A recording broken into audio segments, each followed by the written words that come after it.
Happiness through curiosity on TRS Clips. How does daily life change when you have that kind of a body on you? Like, for example, sitting in a car or, trying on clothes. Oh, yeah. Or if you don't mind me asking, like, how does someone's sex life change with that kind of body? Oh, too much sex. That's for sure. But as far as, like sitting in a car, that was some cars that I had bought and I had to get rid of because I gained too much weight for them. As far as trying on clothes, the only clothes I could try on were the ones that were tailor-made for me. I can't go to the store and just like try on a suit, and all that kind of stuff. No, and go, pick out a shirt. That ain't gonna happen. Tailored clothes for Big Ronnie. Yeah. Even the police department, from day one, my uniforms were tailored. The first day on the job, because even when I started working for the police department, I had probably 22-inch arms already. I was already pretty big, and I've been training for about started when I was about 12.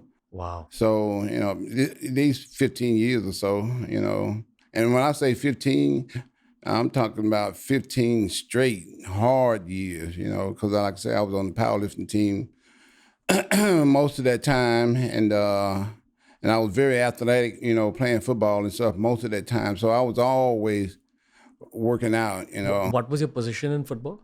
Middle linebacker. Oh, gotcha. That's like defensive, if I'm... That's kind of like the quarterback of the defense. You call out all the plays and everything. Like the captain of the defense. Yeah, captain. You give out all the signals and everything. Got it.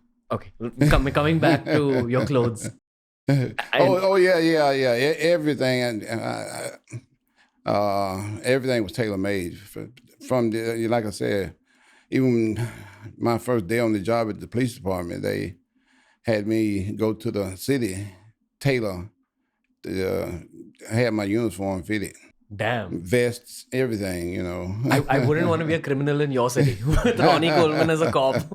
Super cop coming at you. Yeah, because I was pretty hard to deal with.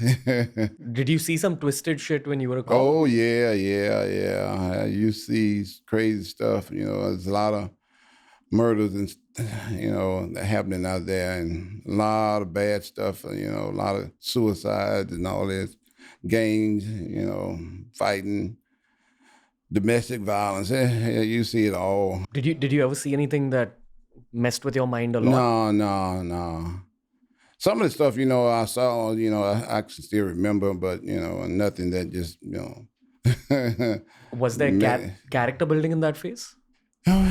Yeah, I've always been real strong-minded, I can look at things and see certain things and just kind of like rationalize it, within my mind, because like I said, I've always had a real strong faith, and I've always believed things happen for a reason.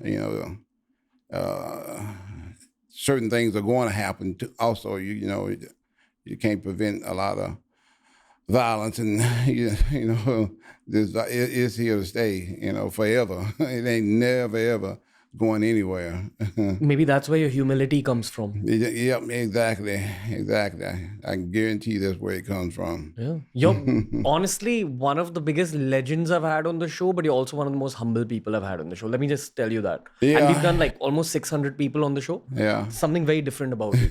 You're like, I'm saying this with a lot of respect, sir, but you're like a child on the inside. Yeah. You're like, there's a kid alive inside you. Because I never let anything really get to me, because I've always been even killed about just about everything, Because like I said, my faith has taught me that bad things are going to happen to good people, bad things are going to happen to bad people.